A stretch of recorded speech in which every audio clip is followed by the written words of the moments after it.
What's the story, Morning Glory? What's the word, Hummingbird? Thank you so much for clicking on my channel and for joining me for another review of 90 Day Fiancé Before the 90 Days, Bad Romance. Let's start off with Jasmine and Gino. So we start off with them where we left off. They were sitting outside at the table, I guess, having lunch or dinner or whatever. And this is when she decided to unblock Gino's ex so that she could see the messages that Gino's ex has been trying to send her for so long. So when she unblocks her and she sees all the messages, and then she even reaches out to the ex, I believe. She even reaches out to the ex to find out, okay, what's the tea, what's up? So the ex sends Jasmine the messages that to prove that her and Gino have been communicating. And on top of that, the ex also sends screenshots of nude pictures that Gino had sent to the ex. So Jasmine lost it. So she asked Gino, "Are you sending her naked pictures of me?" And Gino had the audacity and the gall to say no. He completely denied it. And I'm like, Gino, why would you deny something so blatant and so in your face? Because if Jasmine is sending you these, private personal pictures to you, then why would you think that she could possibly be sending them to someone else? When a woman sends those type of pictures to, her man, she's not CCing his friends, his relatives, and his ex-wives. She's only sending them to her man. She was only sending them to you, Gino. So if she's only sending them to you, how do they get into the possession of the ex-wife? How does that happen if it wasn't you sending them? Gino is, on the stupid side. So she eventually, he does admit to sending the pictures, but he says, I only did it just to rub it in her face, how beautiful my new girlfriend was. Then why don't you just send her regular pictures of Jasmine? And I'm pretty sure there's pictures of the two of y'all together on your social media. Why don't you direct your ex to see that? Jasmine is a pretty woman. You don't have to, do that to prove how hot she is. Just send her regular pictures of Jasmine. She's a beautiful woman. Like, what are you trying to do, Gino? Gino, why are you a sick bastard? So when they're at the table and she's confronting him, and they're arguing, or she's basically yelling at him. He's not really having any kind of opportunity to say anything. He doesn't even apologize. You would have thought that as soon as he admitted to it, he would have said, okay, yeah, I sent them, I'm really sorry, I shouldn't have done it. But instead he's like, yeah, I sent them, and I just wanted to prove to her, I wanted to rub it in her face how beautiful my new girlfriend was. He didn't even apologize. And you see how clearly hurt Jasmine is. So she gets up and she leaves the table. In his confessional, he says that he did send them as revenge to show how hot his new girlfriend was. And the ex also sent Jasmine screenshots of conversations that were going on between her and Gino about Jasmine. They talked about her temper, her jealousy. They were conversating behind Jasmine's back when she was taking naps right next to Gino. He's on the phone, busy texting his ex-wife. And to me, this was just proof that Gino is not over his ex. He is still harboring some type of feelings for his ex, because if he was really over her, he wouldn't care enough to try to rub it in her face how beautiful his new girlfriend is. It was almost as if like he wanted to make her so jealous that she would probably come back to him. That's how I see it. I could be wrong, but that's how I see it. Because if you're really over someone, you don't really care about what they think about anything. You're not thinking about them. You're not going above and beyond trying to prove something to them. They're in your past, you let them go and you move on with your life. So that makes me think that he probably still have feelings for her. Also, during this trip, whenever Jasmine would try to get him to denounce the ex-wife, and she wanted Gino to get rid of all the decorations that the ex-wife had put in his house, and she was always referring to the ex-wife in these really derogatory terms, Gino was a little bit defensive of his ex-wife, and I think it's because he still had feelings for her.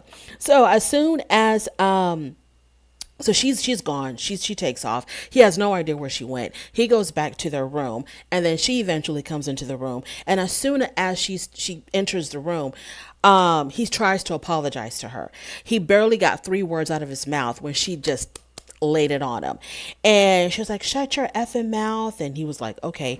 And then she just, everything she said to him about what he did was absolutely 100% correct. There is no way that anyone could have watched this and seen it otherwise. Jasmine was completely in the right. She said everything that needed to be said to him. There was nothing lacking. She wasn't going to let him live for 1 second. So, she calls him depressing, sick, a loser. She goes into the bathroom. She takes the electric toothbrush. She throws it outside. And the ex also has sent Jasmine more screenshots of Gino a few years ago where he was on some sugar baby, sugar daddy website, looking for a sugar baby, willing to pay $250. I mean, these are some cheap sugar babies.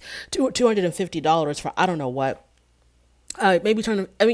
I mean, it would make sense if it was like $250 for a phone call, but not $250 to go out with. That's not. I didn't think that's what sugar daddies. I thought sugar daddies paid real money, and so Jasmine confronts him with this, and she was like, your ex-wife, she also sent me this, and she shows him the screenshots of him trying to, hook up with these sugar babies on this sugar baby website. And at first, the look on his face, it was like he was actually shocked that this was coming back from his past. It was as if he had almost forgotten about that part of his life, because he was just like, what? Like, he was really surprised to see this. And then he was like, well, he tries to defend himself. He's like, well, I wasn't dealing with any sugar babies while I was talking to you. Okay, that's not the point, sweetheart. The point is you are the type of man who has done this or who would do this. And so Jasmine says, I never saw you as an old and depressing man who has to pay for female company. And it's weird. Well, to me, he seems like somebody who would do that. I don't see why Jasmine is so shocked and surprised. But to me, it seems like he's just really awkward. And I just don't see him as someone who is just, got it like that with the ladies. It's not even got nothing to do with his looks, but just like his personality, his style. He just doesn't seem like he has what it takes to really grab a woman's attention. And so to me, it makes perfect sense that he would pay for women to spend time with him. So, he does admit in the confessional, the producers asked him about that whole, paying for, sugar babies. He says, yeah, I would pay to take them out to dinner. And the producer was like, did you pay for the dinner, or did you pay them to go out to dinner with you? And he was like, I paid them to go out to dinner with me. So yeah, we know what the deal was. This is like, borderline. We know what it is, right? And so I'm just like, if he had to do that, it makes me wonder, would Jasmine really have been with him if, let's say, he really had no money? Like, if he couldn't pay for this trip, if he couldn't, pay for the dinners, if he couldn't pay for the vacation that they took, would Jasmine still have been with him? Because let's just move on. Okay, so he said that he did do that in the past. He said in his confessional, yes, I did pay for women to spend time with me. And he says, I thought that was the way I could find real love, because, meeting women the normal way, which is, I don't know if he meant like on the apps, or I think he was talking about the apps. He says meeting women on dating apps, it just really wasn't working out for me. So I wanted to try something different. So I got on this website, and yes, I was paying women to spend time with me because I was looking for true love. Gino, are you for real? Are you serious? Why would you think you would find true love if you have to pay a woman to sit across the table from you and etc.? Why would you think that would be a way to true love? Gino, what is wrong with you? So, Jasmine, she's still laying it on him really hard. She's not going to let this man live. She's got her foot on his neck. And she's like, men like you take advantage of women like that. And I think what she meant was men like him take advantage of women who need the financial help, who need the financial assistance. They take advantage of those type of women. And she also says to him, if I'm going to date a sugar daddy, baby, I'm going to date the sugar daddy of all sugar daddies. I'm not going to date someone like you. And I think Gino thought that Jasmine thought that he saw her as his sugar baby. So I think he was trying to explain to her, this is not what that is. But of course, she was on a roll and nothing was going to stop her. But I don't think this was like, I don't think Gino got with her in like sugar daddy, sugar baby type of thing. I think he genuinely wanted to be with her and date her, and because he wanted her to have his baby. But I don't know if Jasmine thought that that's why he was with her, like she was his sugar baby. I don't know. But she said that if she was going to get with a sugar daddy, it was going to be with the sugar daddy of all sugar daddies. That which basically means that she got with Gino because she really liked him. Because if she was just dating men for money, it sure as hell wouldn't be Gino. So, with his Jesus sandals. So, and his inability to pay for one shirt at the mall. So, she was like, oh, thank God I was on birth control because I cannot imagine having a baby with someone as sick and disgusting as you. And Gino has the nerve to tell her, well, if you can't talk to me right, you need to get out of here. So as soon as he said that, man, she let it rip. I mean, I was trying to read her lips to figure out what she was saying because we're beeping every single thing out. It was just like beep, beep, beep, beep. But I know that she chose the most colorful of words. I know that she slayed him with that tongue because that's what it looked like. And it was a good show. And so after that, Jasmine exits stage left. And she also had told him, this will be the last time that you will ever see me. And I hope that that's right. I hope that's true. I really hope that that's true because Jasmine, no, Gino was not the one. Moving on, Ximena and Mike. So Mike has booked a really nice restaurant, a really nice dinner, invited her whole family to the restaurant for dinner because he's going to propose to her.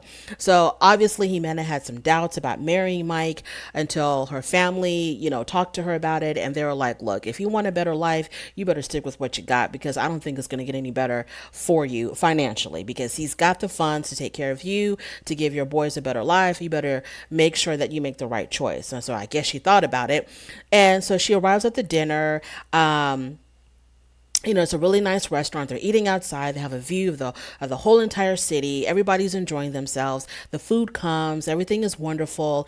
And then the cake comes. So when the cake came for the dessert, the ring was actually on the cake. And so she sees the cake and she gets very, very emotional. And he decides to go ahead and propose to her. So he proposes to her. And I know that the way that they edited the scene, they wanted to add a lot of drama because we just see her putting her head in her hands as if she's really crying. And she looks like she's really contemplating her answer. And we know damn well that she wasn't contemplating anything. Her mind was made up. She wants to live in luxury. So he proposes to her and obviously she accepts and he puts the ring on her finger. And there's not much to say about this. Yeah, she proposed to him. He proposed to her. She said yes. Everybody was happy.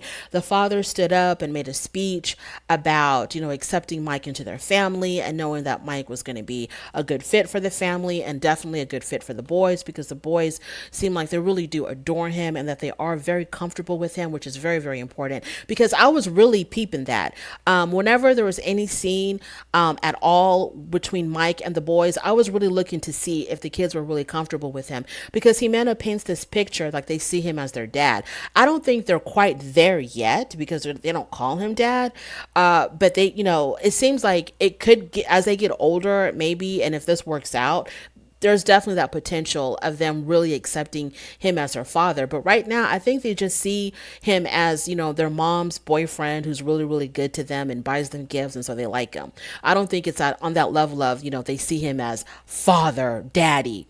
So I don't know what else to say about this. Oh, there was one funny scene after he proposed and she accepted.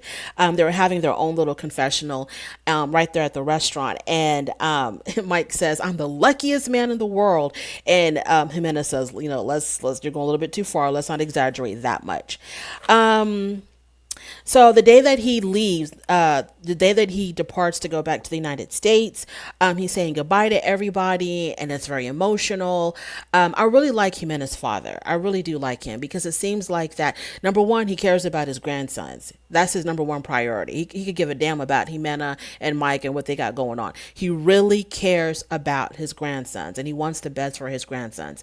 So, and he's also like a very caring man. It seems like, cause like he's just very willing to accept Mike and support Ximena, and he just seems like a very caring man. I really like her dad.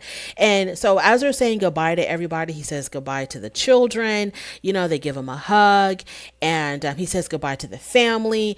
And I liked it when her father said, you know, tell your dad and your brother that I said hi, or something to that effect. He was thinking about, you know, Mike's family as well. And I thought that was just so sweet. So they go to the airport, and at the airport, she gives him a necklace, which has been blessed. And she tells him that the necklace is for his protection, so on and so forth. And they hug for a very long time. And Ximena was crying. And Mike said, you know, I really wish that I could just cancel my flight and stay here.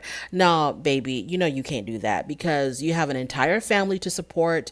And it seems like from the next episode, you also have some breast implants to buy. So no, you cannot stay in Colombia. You need to get on that plane and go straight. Don't even go home. Just take your luggage as soon as you arrive in New York. Take your luggage and go straight to work and clock in and start making that money, because the way things are looking, yeah, you're going to be paying for a whole new, brand new, renovated Ximena. Moving on to Ben and Mahogany.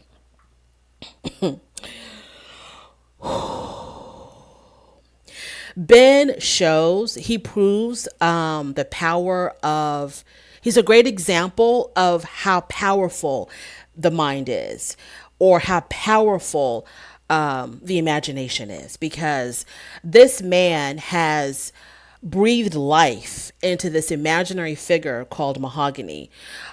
He has breathed so much life into her that there were times when I literally thought she was going to show up. And then I had to remind myself that she's probably not even real. But he had me believing that she could have been a real human. So we start off with Ben. He's working out at the hotel gym, and because he's very stressed out. And so one way that he deals with stress and pressure and all of that, he exercises. So he works out, and he's still feeling really disappointed. He says he's disappointed, he's hurt, he's betrayed, and he's just trying to find unconditional love.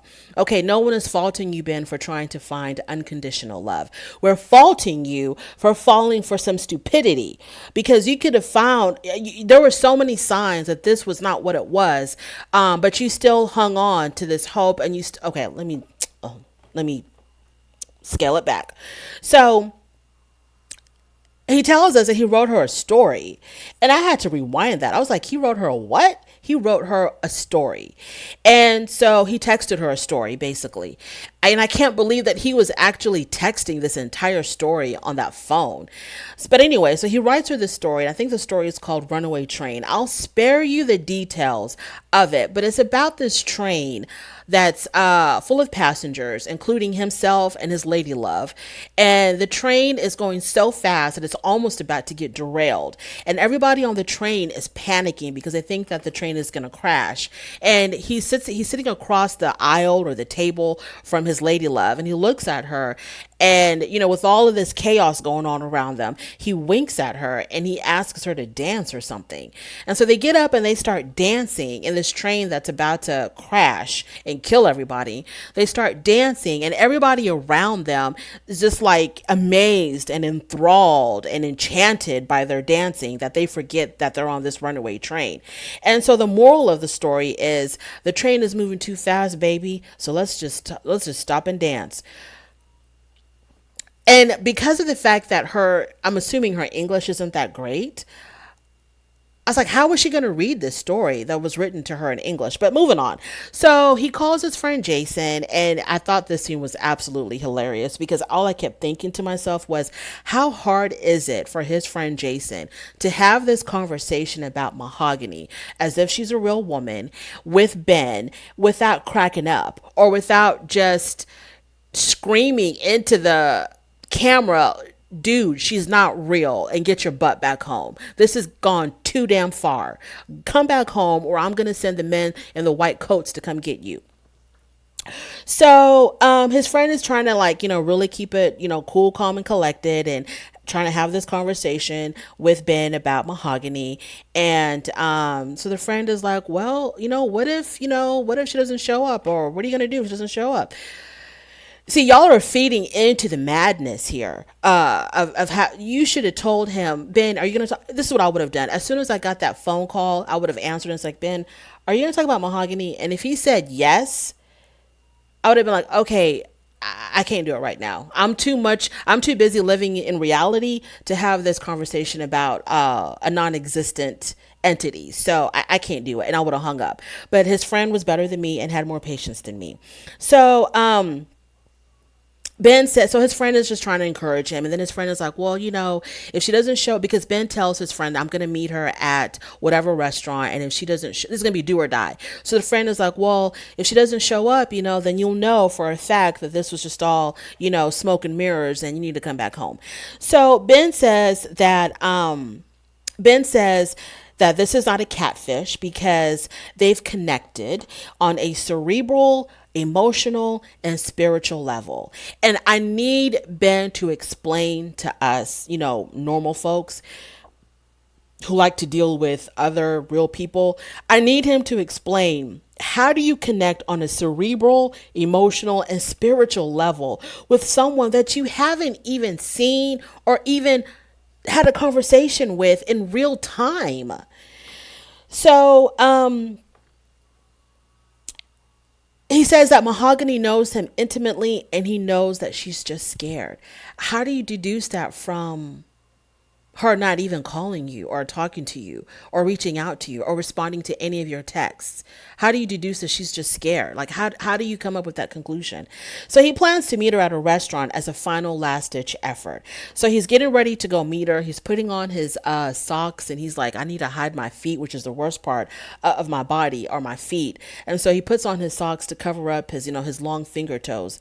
And then he decides to call her again, no answer. He looks at his phone, no text messages, but he's still going to go through with it. He says he's going to meet her at a restaurant at 8 p.m. in San Bartolo, which I think he said, I could have sworn he said that was in the area of where she lived. He was going to meet her on her territory, on her turf. So, as he's on his way there, lo and behold, he gets a message from the infamous mahogany. And though it just had one sentence. It wasn't, oh, I'm so sorry, I've missed your calls, I've missed your texts, baby, I'm so sorry, I'm glad you're here, blah blah blah. No, it was just one sentence, and it said San Bartolo is very far from Lima. And I'm like, what does San Bartolo have to do? I thought he was meeting her in an area close to her. But she said that area, wherever he was going to meet her, San Bartolo, was too far from Lima. So does she live in Lima? And if she lives in Lima, why is he going to San Bartolo? Anyway, in his confessional, he says, I don't know what that meant, but at least she didn't tell me to go to hell. So I took that as a really good sign. One word for you, Ben. Committed. And I'm not talking about marriage. I'm talking about an institution. So he arrives in San Bartolo. Now it's nighttime because it was a very long drive. I think when he was halfway there on the screen, it said 30 minutes later. He was still driving.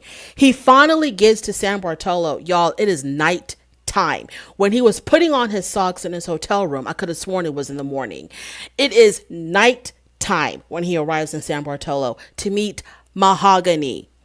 So he gets to the damn restaurant. He goes inside, he sits down, he orders water. And it is 7:55 p.m. and she's supposed to arrive. She's supposed to meet him there at 8 p.m. So we're waiting, and now it's 8:30. There's no mahogany, there's no text, there's no call, and there's no point in any of this.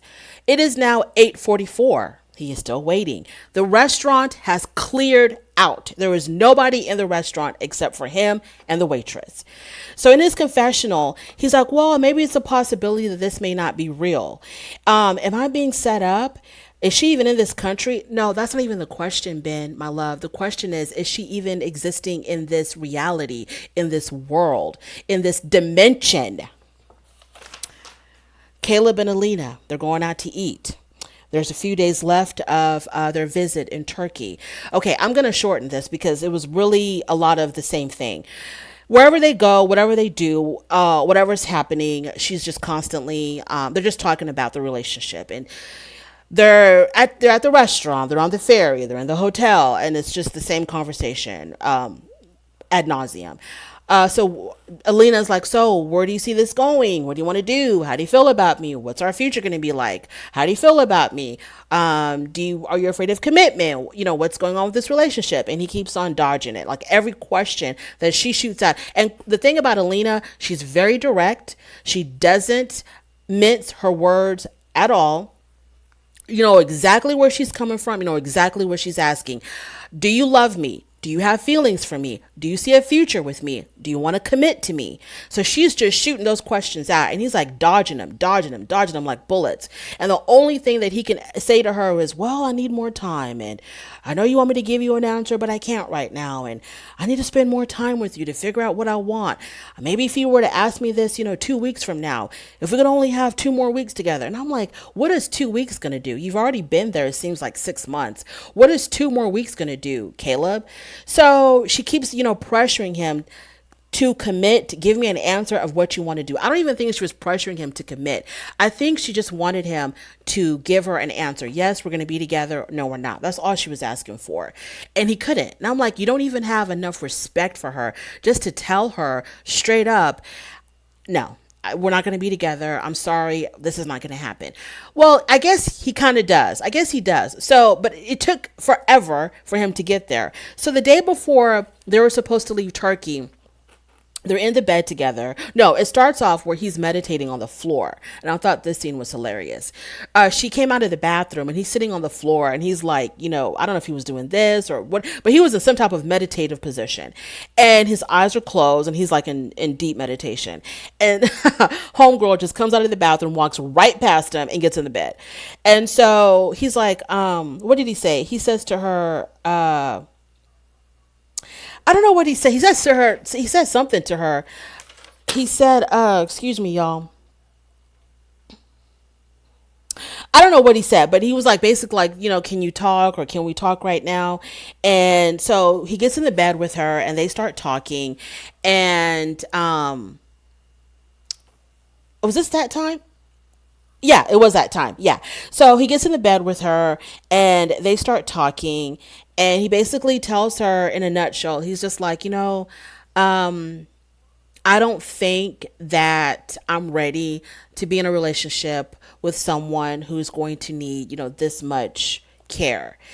So basically he just doesn't see himself being with her because he's not wanting to, or he's unable to care for her the way she needs to be cared for because she does need, assistance.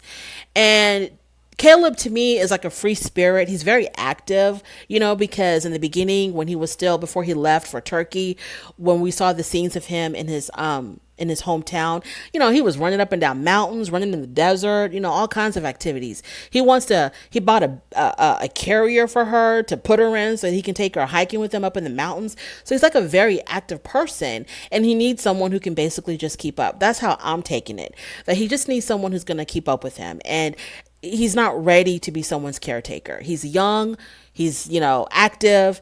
He's just not ready to be. You can't expect someone in their 20s really to be a caretaker to their girlfriend upon, starting off a relationship.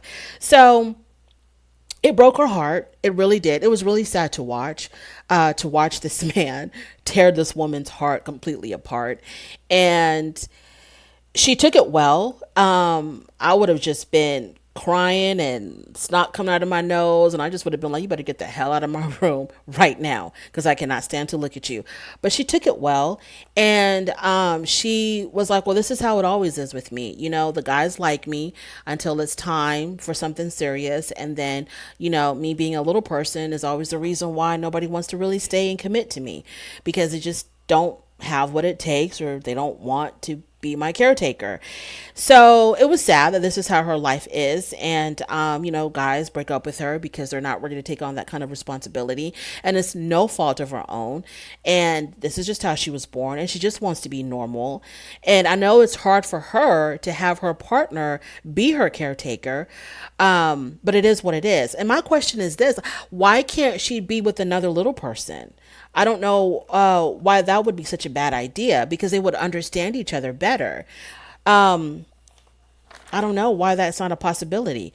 So the next day, it's his day of departure, and they go to she says to him, when they're still in the hotel room, she says to him that, I feel like you're more of a stranger to me now than you were when we first met in Turkey, because I guess she had a lot of expectations. And, they really knew each other because they had been communicating for so many years. So they did know each other pretty well. And, now that he laid down the law, basically told her, that I just can't be with you, and these are the reasons why, she feels like she really doesn't know him anymore. But I guess because she had a lot of expectations, and she did tell him, I thought you'd be different from all the other guys. I really did. And then also, I guess all the times that he would talk about, I can't be with you because you've got secrets. It really wasn't about the secrets. It really wasn't about the boyfriend living with her. It was about this. He's not prepared. He's not ready. He's not willing. He's not wanting to be her caretaker. So that they're at the airport, and they have a moment together, and it was really sweet, and she was crying, and he told her to not be a stranger, and he told her that he still wanted to communicate with her, he still wanted to be friends with her, and she was like, she's just not sure if that would even be possible. And that's how that story ended. Memphis and Hamza. So they wake up together at the hotel in bed, and they plan on getting married in a week. So they're talking in bed, and I remember when there was a scene where he leaned into her to give her a kiss, as soon as they woke up in the morning, and she kind of turned her head. And so he ended up kissing her on her cheek or something. I don't know if he had morning breath or what that was about. So they go out to eat. This is the day that they're going to go to the embassy. So they go out. I guess they have time to grab lunch because her appointment is at 2:00. So they're sitting out there eating, and he feeds her something, and she's like, "What are you trying to do? You trying to get me fat?" And then he says to her, "Yeah, I like fat women because fat women have fat boobies." And then she says to him, "Do you think I'm fat?" And he's like, "Yeah." He did it like it was a positive thing. You like that. So they talk about prenuptial agreement. So she gets on her phone, and it's so irritating because she has to talk into the phone to, and to the translator. So she gets on the phone, and at first she tells him, I want you to sign a prenuptial agreement. Of course, he doesn't know what that means. He doesn't understand. So I want you to sign a prenuptial agreement. Do you know what that is? And so, he tells her, no, I'm not really familiar with what that is. It's a contract, so you don't take all of my money if we get a divorce. And I'm just like, Lord, have mercy. Her delivery is horrible. Absolutely horrible delivery. She doesn't know how to soften things up. She doesn't know how to sweeten things up. She doesn't know how to explain things in a way that can make it more digestible for him. I don't want you to take all my money if we get a divorce. And it's just like, girl, you're doing the most with the least. So finally he's like, okay, he understands now. He's like, okay, sure. He's like, yeah, that's fine. He's hurt. His feelings are really hurt. But he's like, what is he going to say? What is he going to do? How does he argue against that? And I felt so bad because I saw this uneven balance of power, I guess you could say, where you have a woman who's been through a divorce, who's been married before, who understands the ins and outs of what a divorce is. And, she wants this prenuptial agreement, to this kid, basically a kid who just doesn't know any better. And he's got no one on his side to look out for his best interest. But anyways, whatever. So she says that then she gets back on the damn phone, and I need to protect myself because I have children, and I need to protect my children. I don't want you to take all of my money. And I'm just like, okay, moving on. So he's basically like, yeah, whatever, I'll do whatever you want. And so they go to the embassy, and she has to, oh no, on the ride to the embassy, yeah, on the ride to the embassy, um he's very like in a bad mood. He's like, he's not happy. You can tell like his mood is completely off. Let me see if I'm even going in the right order. Yeah. So on the way to the embassy, his mood is like all the way down because he's like, okay, I'm with this woman who is nagging me about this contract, and I'm not that guy. I'm not after her money. Um, I just want to marry her, I guess, because he loves her. I have no idea. I don't know if because he loves her or because he loves her boobies. I don't know what's going on, but he's not in it for the money. And I know he does want to make a better life for him and his family for sure. And he probably sees that, like he has to go to America to make that happen. But I don't know if it's because of using her for her money. Maybe more so he wants to go to America, get a job, and help his family. I don't know, but he's in a bad mood because he's like, she sees me like I'm just after her money or whatever, and so he's having doubts about him, about Memphis. He's beginning to have doubts, and he doesn't like how it seems like Memphis doesn't trust him, and she just automatically assumes that he's motivated by greed, and he's like, that's just not me at all. So when they get to the embassy, she goes in alone, and then she does whatever she has to do in there, and then she comes back out with her documents. And when she comes back out, now she seems off. Now she says that she was kind of deflated because his mood was off. So she's like, I really want this marriage to work. Like she's looking for some type of guarantee that this marriage is going to work. And it's like, okay, Memphis, you're old enough to know that there is no guarantees in life, and there's even less guarantee with marriages and relationships. You should know that. You just got to take it day by day, moment by moment. So they're in the car now, going back to the hotel, and she's asking him about the wedding. Like, what are the plans for the wedding? And he's like he's kind of very nonchalant about it. He's like, oh, the plans, don't worry about it. And she's like, well, I want to know, what are the plans for the wedding? And he's like, it's a surprise. And so that's not acceptable for control freak Memphis. And she's like, well, how much is it going to cost? How much is it going to cost me, because I have to pay for it? And he looks at her, he's like, I don't know why. Like really, like he didn't give a damn. I was like, I don't know why. And so then she gets back on her phone. Do you have any savings or any money or anywhere, or are you just broke? And so the look on his face is just like, oh, here we go again. And so she gets back on her phone. When we get to the U.S., I hope you understand that I want everything to be 50-50. Now he's upset. And so he's like, stop. I'm serious. I want you to stop. And then she's like, this is supposed to be a happy day for us. Like, why are you not happy? And then Hamza, in his confessional, he's like, she's making me feel weak. And I was like, yeah, she's making me feel weak just watching this. And you are actually having to deal with this woman in real life. And so he's like, I don't really know if this is what I want for my life. He's like, I don't really know if I can really spend the rest of my life with her. Hamza, I feel your pain. Because I don't even know if I can take watching her for an hour. But it is what it is. I don't know why. Okay, I don't understand why Memphis. I don't know what she's trying to do. Is she trying to build a man? Like she's going to take this young guy who's very naive, who's been spoiled by his mother his whole entire life, and she's going to turn him into the man of her dreams? Is that what she's hoping for? Because that's not how it's going to work out. That's not how it's going to end up, Memphis. I'm sorry to break this to you. She's really hoping for a successful marriage, but the maturity level is completely different. Y'all come from completely separate cultures. She has a lot of issues that she has not worked on. She's got self-esteem issues, security issues, confidence issues, trust issues. She has a lot of issues. He's very, very spoiled by his mother. She wants an independent man who's going to come in, take care of business, take charge, make a way for her and her children, be the breadwinner, support everybody. She's coming into his single life with a ready-made family with 2 kids. And she's like, I really want this marriage to work. Really? Okay, we'll see how that works out for you, Memphis. Thank you so much for joining me. Please don't forget to like, comment, and subscribe. And I will definitely talk to you later. Bye.